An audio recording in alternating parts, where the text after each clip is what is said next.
right, let's talk about mixed poppers. And no, that's not the latest teenage drug craze. Uh, I'm not funny. I don't know why I even try. Mixed poppers. You may have noticed when we were checking out the Pink and Metallica and all the other tracks on the very first video of this thing that they're whenever their two bus meter or the brick wall meter here, get off there.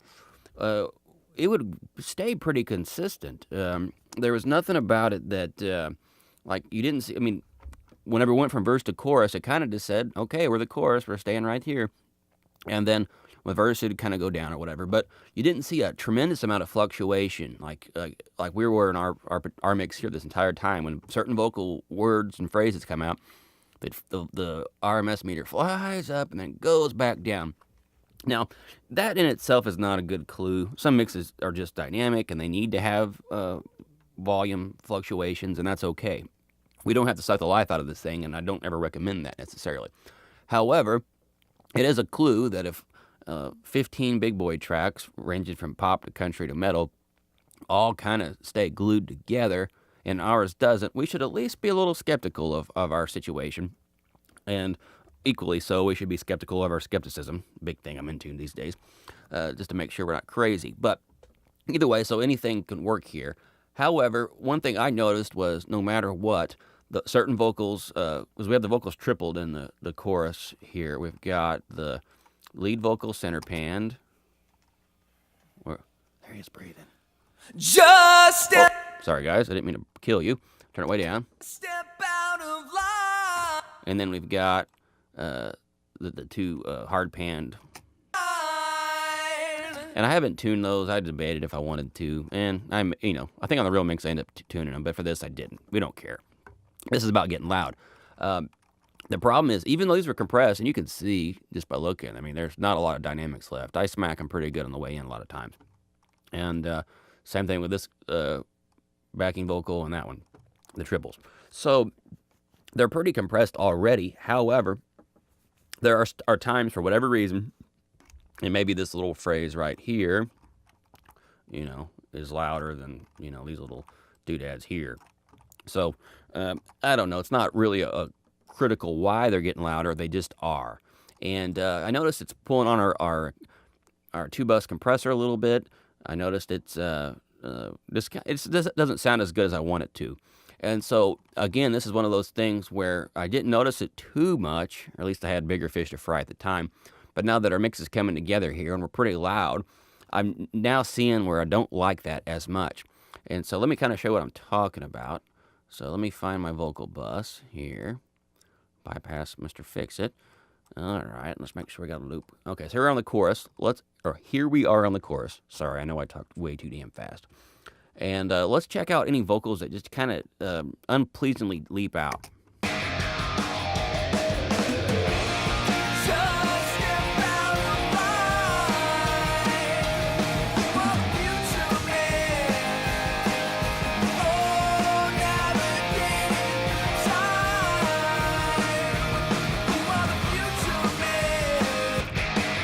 Okay, what I'm noticing on this right here is "You Are the Future" on both times around is less important, and it'll go "Ah, da, da, da, da, da, da," and some of those are really loud, and then "You Are the Future." I want those bigger. So really, you could call this a mixed decision. This has little to do with loudness and everything to do with loudness. This is a part of the thing I've been trying to talk about is the loudness forces us to mix better. In this particular case, now I'm really hearing these jump out at me for some reason, maybe because I'm just thinking about them. But what I want to do, for the sake of making life easier on my two-bus, and also, and this is a big one, also for musical pleasingness, both is I'm going to stick this compressor. And I like using compressors with a fixed threshold. The vintage style where you jab, like the 1176, where you can jam more signal in and then pull it out. Those have their uses, but I'm at a point where I like the vocal level for the most part, and I don't want to have to rethink my vocal levels, and that tool will force me to, unfortunately, because of the fixed threshold. But this is why I've grabbed Oxford's Dynamics plugin, because I can just at the threshold to just knock off, say, a decibel or two. So let's see. Let's go and hit play. And this is on the vocal bus, so all the vocals at once are going to be compressed here. When we start getting into this part of the phase of mixing, getting loud, whatever, I like to think in groups as much as possible, unless there's a specific problem on one specific track. But anyway, here we go. We hit play.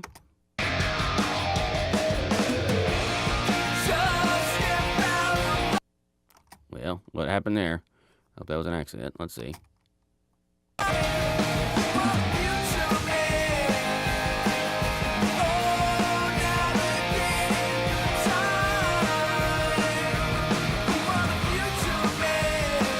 Okay, so what we're seeing already, if you're watching the reduction here on the little yellow guy, those words that like were real loud and they're bothering me, are getting compressed, and the softer ones that "You Are the Future," man, those aren't getting compressed at all. That's perfect. What we're doing, you're just nudging. And these are the guys doing Frank Sinatra, Tony Bennett type records, things like that. Probably look at compression that way from the beginning. As a rocker, who knows how much compression I used on this thing, 10, 20 decibels on the way in. So at times.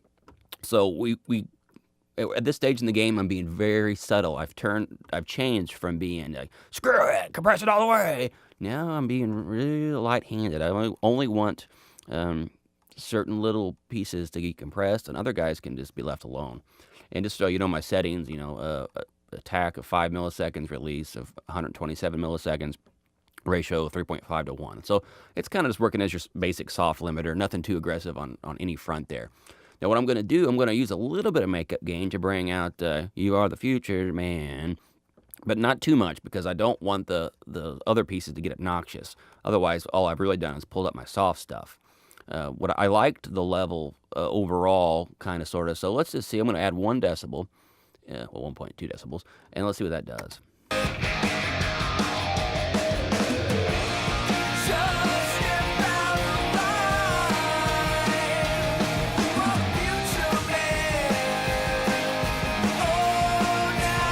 Okay, now that those O's are still too loud because I gave it that extra decibel.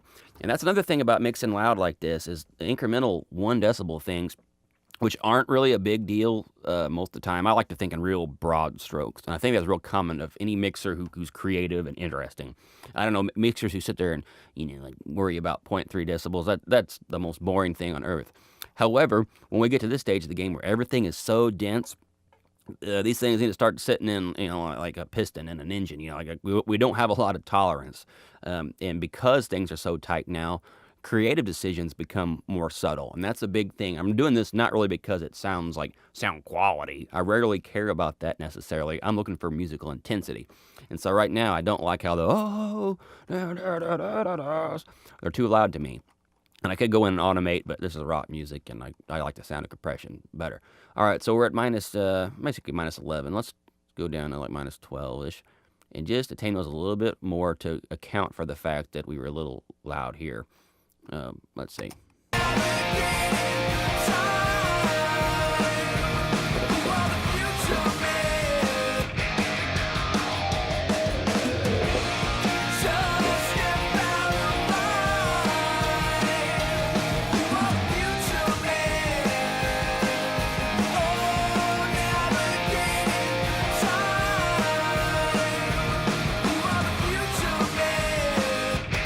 And that's starting to feel like a chorus. I may end up tuning in those vocals just a little bit because of some of the stereoizing, the modulation, chorus, whatever you want to call it, is really cool. Some of it's a little loose, and maybe a hint of auto-tune in spots would take away some of the distractions.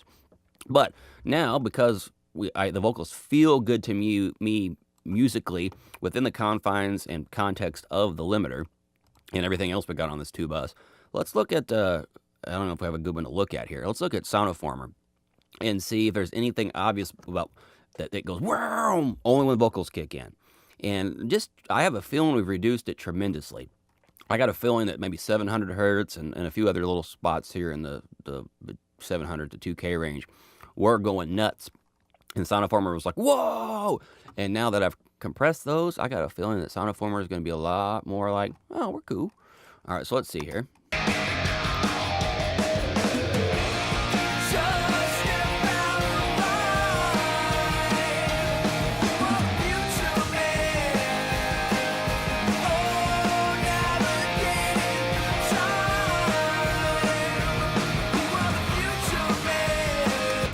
All right, that's looking pretty good. Now, this is for our own experimentation.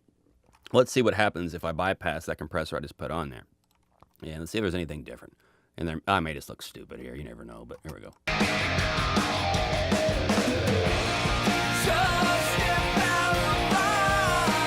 No doubt about it, Sonoformer is working way harder now with this bypassed. I already can see it now. Now, way harder is relative, whatever that means to you. But all I know is this thing is moving a whole lot more. I don't have to listen any further.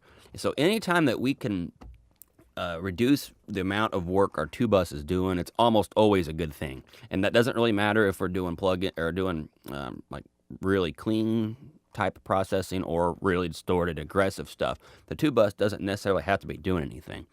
Now, that's one philosophy. And the other philosophy is just distort the hell out of it on two bus and not care. And we kind of look back at the brick wall limiter section before where I abused it on purpose and at minus 20, the threshold, I was just distorting everything. That had an energy to it, and maybe compressing the living hell out of it with our SSL compressor or tape emulators or decapitator. Things like that could also have value some of the time, but that's more on the fringe. I think it's probably a little bit safer for me to recommend you guys going completely nuts on your individual tracks and your buses, but then when you get down to the two bus, keep that nice and clean. So anyway, what I've done here is the emotional intensity of the song just improved tremendously, in my opinion, based on just putting that little 1 or 2 decibel compression just to even out those vocals so that they weren't so obnoxious. And in the process, it also helped the sound quality in terms of what the two bus is doing. So anytime those two things align, where the song is better to you as a listener from a creative standpoint, and the two bus is saying, yeah, I like that too, we're getting both sides of the brain in harmony. And that's always a good sign. That pretty much always means we're on the right track. All right, guys. Thanks. Bye.